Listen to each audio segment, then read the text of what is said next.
Sejam todos muito bem-vindos a mais um Condomínio em Pauta.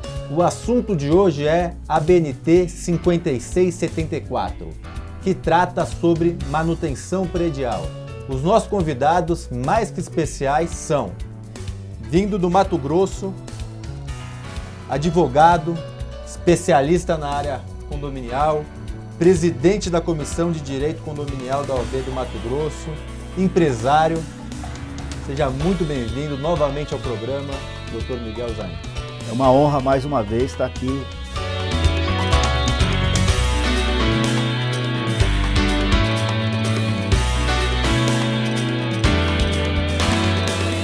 E vindo do Distrito Federal de Brasília, uma terra que eu gosto muito, engenheiro civil, especialista em engenharia diagnóstica, especialista em construções sustentáveis, mestre em desenho, gestão e direção de projetos, entre outras coisas, Mário Galvão. Seja muito bem-vindo ao programa.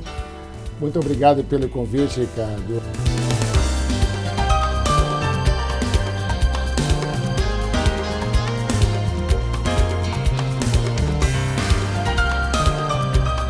Mário, eu queria começar explicando para o nosso telespectador o que é essa ABNT 5674. Qual é o teor dela de maneira resumida? De maneira resumida, é a que preconiza, essa norma, o conjunto de atividades para manter a vida útil da edificação e dos seus sistemas construtivos. O que quer dizer isso? Deixar a habitação com a questão de segurança, habitabilidade e sustentabilidade.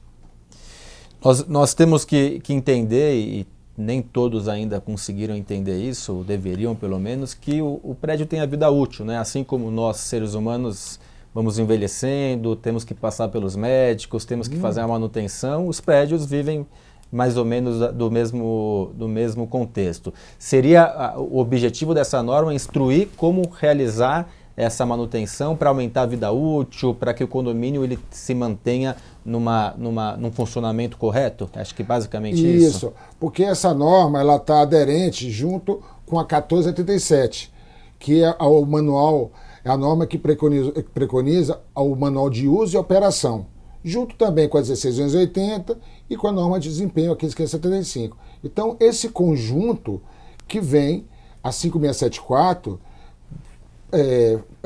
fazer esse sistema construtivo, ele ter as suas manutenções periódicas ou as inspeções para manter, aumentar a vida útil ou manter a vida útil. Miguel, você é um empresário, já atua há muito tempo no segmento condominial, tem muito contato com síndicos, faz evento para síndicos. Essa parte de manutenção preventiva, essa parte de manutenção predial, às vezes é esquecida, mas é muito relevante, né, para a vida do condomínio, para a vida pro dia a dia, para que ela tenha que funcione a edificação. Sem dúvida, Ricardo, você até na sua fala disse que a estrutura do edifício é como se fosse um corpo, né? E como tal, ele tem que ser manuteído. E a importância de fazer esta manutenção por parte do gestor ou por síndico, quem quer que seja, é justamente para manter aquela edificação em dias e, sobretudo, para aquela edificação oferecer segurança para essa propriedade multifamiliar, né, para todos os condôminos, para quem habitam, e também para evitar a desvalorização daquele imóvel, né? Perfeito. Essa parte é uma parte importante. Você como engenheiro, acho que queria que você abordasse um pouquinho sobre isso, sobre a não realização de uma manutenção preventiva, manutenção predial corretamente, o quanto ele desvaloriza o imóvel e o quanto ele é mais custoso, né, para o dia a dia, porque não gastar, os síndicos ou os condôminos muitas vezes não querem gastar com essa manutenção preventiva ou mensal, que a gente pode dizer, mas não gastar com ela, lá na frente o custo fica muito maior, né? Perfeito, Ricardo. Como o Dr. Miguel Zain acabou de dizer agora, tem a norma, a 5674, uma das premissas dela são segurança, mas nós temos que falar também de habitabilidade. Sim. Nós temos que falar também de sustentabilidade. E quando nós falamos desses 3 tópicos, que nós estamos falando de segurança, adaptabilidade e sustentabilidade, a lei de Sitter diz isso. A cada vez que você deixa de fazer a manutenção, cada 5 vezes vai ficando mais caro. Tem um gráfico que Sitter, a gente sempre fala de Sitter por causa desse gráfico, que aumenta, cada vez mais aumenta o custo da correção. Então, o custo da correção, além desses 3, segurança, habitabilidade, sustentabilidade, o custo, Ricardo, ele eleva de forma que chega, tem hora, a ficar impraticável, e aquilo que vocês sempre falam, né, nos cursos de vocês, o tal da taxa extra. Fica muito tempo sem fazer as manutenções, quando vai fazer correção, o valor vai lá em cima. Tem que trocar talvez um equipamento, né? Vamos pensar quanto custa para trocar um equipamento ou para fazer a manutenção e aumentar a vida útil desse equipamento. Miguel, a lei fala da responsabilidade do síndico, né? De se manter um condomínio, de realizar as manutenções.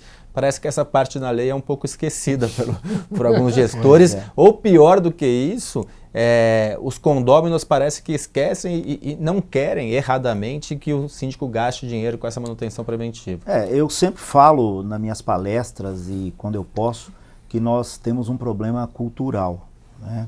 Com relação à propriedade multifamiliar, com relação ao direito condominial, mas o artigo 1348, inciso 5º, ele é bem enfático, que cabe ao síndico a manutenção e a guarda da área comum. Exatamente. Então, veja bem, ali, nesta parte legal, reside toda, inclusive, a responsabilidade civil e até criminal, né? Que a falta de manutenção, além de gerar dar uma depreciação ao empreendimento como um todo, ele também pode gerar, sim, uma responsabilidade civil e criminal para o gestor daquele condomínio. Por omissão, né? Sim, lembrando que ele responde no crime, ele responde por dolo ou por culpa, né? Sim. Muitas vezes ele deixa de fazer uma manutenção devida que tem que fazer, né? E acaba respondendo, como por exemplo, o AVCB, você não ter o AVCB em dias, né? E aí aquele empreendimento vinha pegar fogo.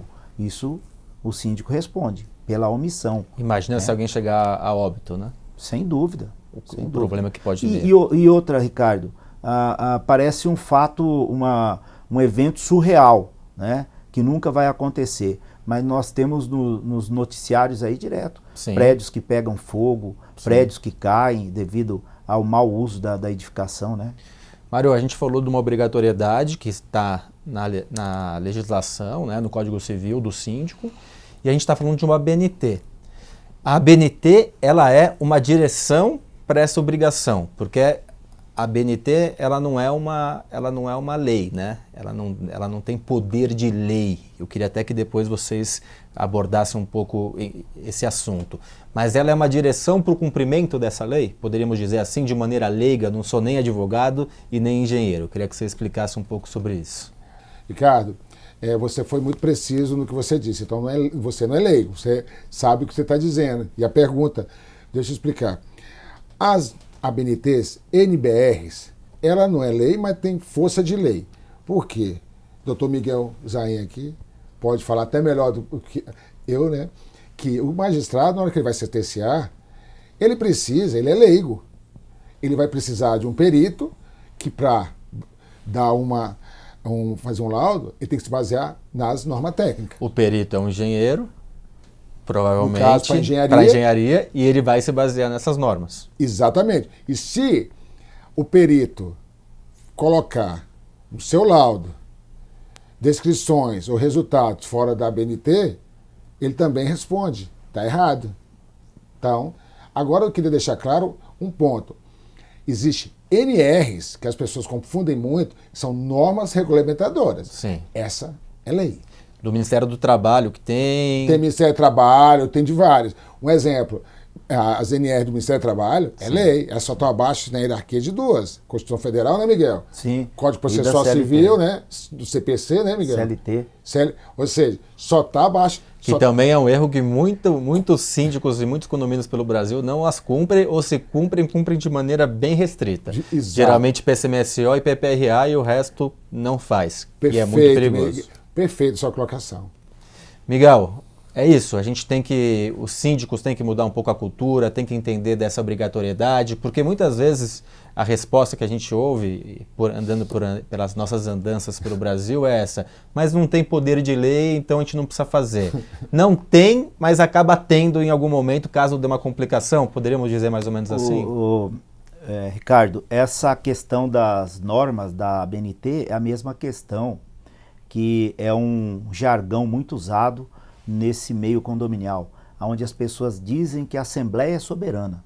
A Assembleia é soberana, desde que ela esteja praticando os atos legais, não contrariando nenhuma norma dentro do condomínio. As normas da ABNT, elas não são lei, realmente não são lei. Mas quando for haver algum fato, o Dr. Mário Galvão muito bem colocou, quando for haver algum fato, algum evento dentro de uma edificação, de um condomínio, e que for a julgamento nos tribunais, provavelmente vai ter que ter uma prova técnica. E esta prova técnica, ela vai ter que ser baseada todas nas normas da ABNT. Todas essas normas aplicáveis. Perfeito. Então, o juiz provavelmente ele não pode até ir contra as normas ele não pode ir contra as provas produzidas nos autos. Se ele produziu essa prova técnica e essa prova está à disposição dele, provavelmente ele vai aplicar essas normas. Então, indiretamente, elas têm força de lei, sim. Perfeito. Vou deixar aqui já as perguntas para o segundo bloco. Uma delas é sobre a questão do não cumprimento. Quais são os problemas que podem ocorrer se você não cumprir essa ABNT? A responsabilidade do seu cumprimento, se o síndico pode não realizar em algum momento, por exemplo, levando para uma assembleia. Isso eu vou trazer para o Miguel. Quero falar sobre depreciação, quero falar sobre desempenho e quero falar sobre plano de manutenção, o que engloba dentro dessa norma. Tem bastante coisa para a gente tratar, pensem, já vão me responder no segundo bloco. E você que está em casa, sexta-feira, essas respostas e muito mais. Fique ligado e até lá.